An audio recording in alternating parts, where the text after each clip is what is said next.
So you may remember in previous videos when we were discussing the newest updates to Tears of the Kingdom that I had mentioned that surprisingly the duplication glitch was not patched in a recent update that we covered on the channel. However, I did state that it would likely be around the corner in a future update, and that day is now here. If you are somebody who is currently enjoying the duplication glitch, those days are now behind you. At least if you do choose to update your game, you can avoid that, and we'll walk through some of those steps here. But we need to get on the same page with exactly what was changed in this update and what to expect from here in terms of any notable changes to the game, as well as yet some more sales data that is coming from Japan suggesting that this thing is on a great trajectory, and that is great news for Zelda fans, and we have to get on the same page with all of these details right now.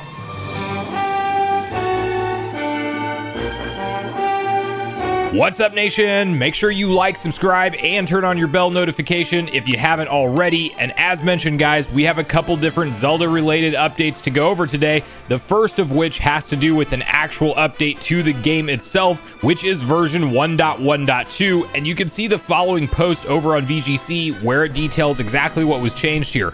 Legend of Zelda Tears of the Kingdom latest patch targets duplication glitches. Several other issues also addressed in new update. According to the official patch notes, which are published below, version 1.1.2 fixes an issue that could result in sound playing at very high levels. And it also resolves an issue that could prevent players from completing the main quest, camera work in the depths. It also targets several other unspecified issues to improve the gameplay experience, Nintendo said. Notably, according to multiple player reports, the update has patched several of the game's duplication glitches.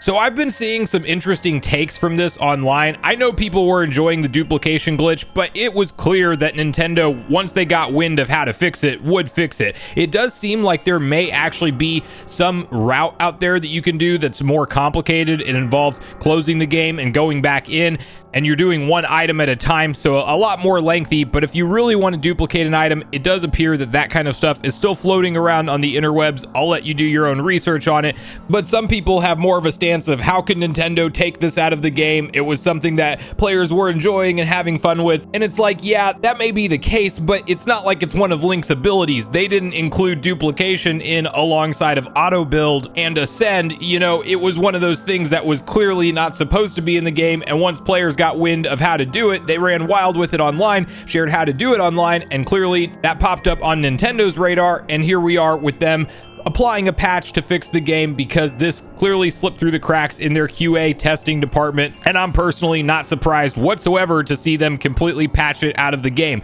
Now, if you are not on version 1.1.2 yet, you can technically avoid this update, but you will want to make sure that auto updates are off. There's some reports claiming that even with auto updates off, it still pushes through. To my knowledge, if you close out of a game, it still sometimes can update, but if you're still in that game, if you're not playing anything else other than Tears of the Kingdom and your auto updates are off and you have the option to update every time you click the icon, but you just hit start software anyway, I think you can dodge this update for a safe amount of time. But clearly at some point in time, you'll probably close out of Tears of the Kingdom, you'll forget, you'll accidentally hit the update button, something will happen down the line. Maybe they will add in content that will make you get on a newer version of the game in order to enjoy it, like DLC, for example, at which point the duplication glitch will likely be abolished once and for all. The one where you're gliding in the air doing it was crazy broken. I mean, the fact that you could duplicate 5 items at a time, like, yeah, definitely Nintendo didn't want that floating around.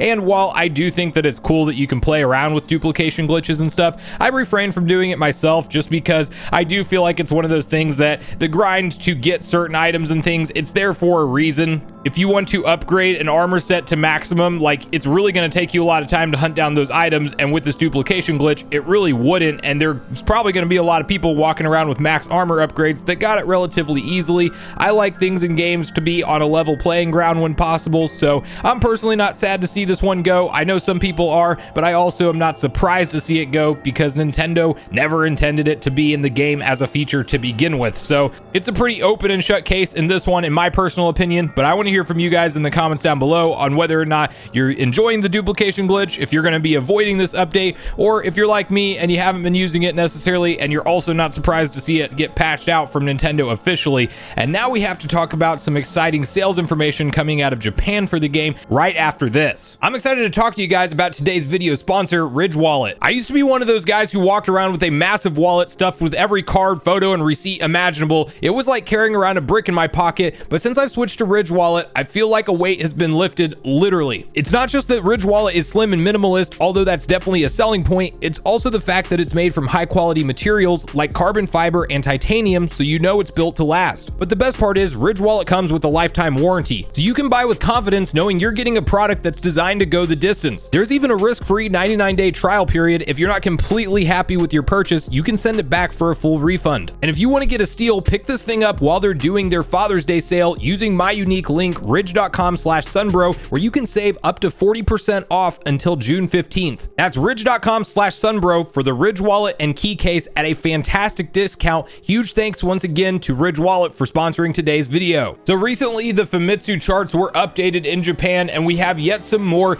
sales data to look at for Tears of the Kingdom. We already know that this game had a record-breaking launch, selling over 10 million copies in just over 3 days, and that's absolutely insane. That's Pokemon Scarlet and Violet levels of success on just a singular game that is also released exclusively to a singular console. It is a massive launch, clearly, and that's exciting when you see forward momentum. We knew that Breath of the Wild was kind of the game changer Zelda. It took it into open world for the first time. It launched alongside of the Switch, and you would hope that the 29 million plus users that picked up Breath of the Wild and enjoyed it would translate over to the sequel, but you also didn't really know the ins and outs of how the game would perform due to the fact that Breath of the Wild was such an anomaly of a Zelda game. It was a true system launcher and a true next step in the evolution of a traditional 3D Zelda formula into this open world environment that we're in now. Now we have some pretty safe data to assume that this game is going to continue selling very well. It's not going to have those massive multi-million weekends anymore by any means,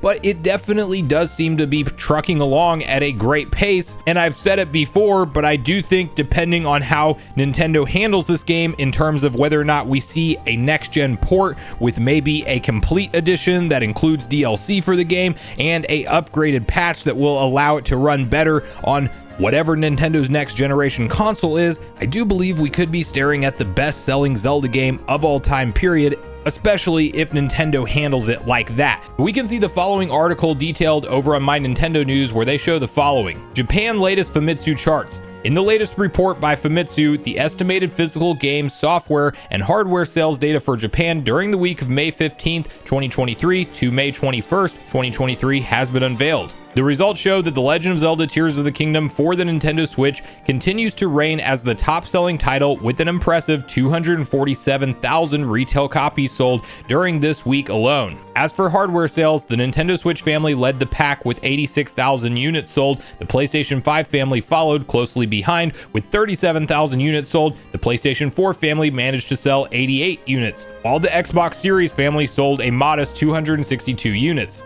Now you can then see the top 10 when it comes to software, and leaps and bounds above the next entry, which is none other than Mario Kart 8 Deluxe, the eternal Nintendo game that will never die, that will always continue to sell, that will go on to sell probably into the next generation console. We're going to get Mario Kart 8 Deluxe Ultimate. Who knows? This thing's a cash cow for Nintendo. Regardless, you have 247,000 copies for The Legend of Zelda Tears of the Kingdom, and as mentioned, that is quite a bit more than anything else sold during this week in Japan. Leaps and bounds above it. So yes, the forward momentum is working for this game. It's off to a great start, and I think that this will be one of those games that continues to sell well for years and years to come. You're already seeing a ton of fan community driven projects around the game in terms of sharing the unique creations that you can build. Things are going viral online. That's what you want to see happen in terms of exposing your product to a broader audience that maybe hasn't gotten a chance to check out a Zelda game ever up to this point in time. And that's what you want to see as a Zelda fan, because it only cements it that much more as a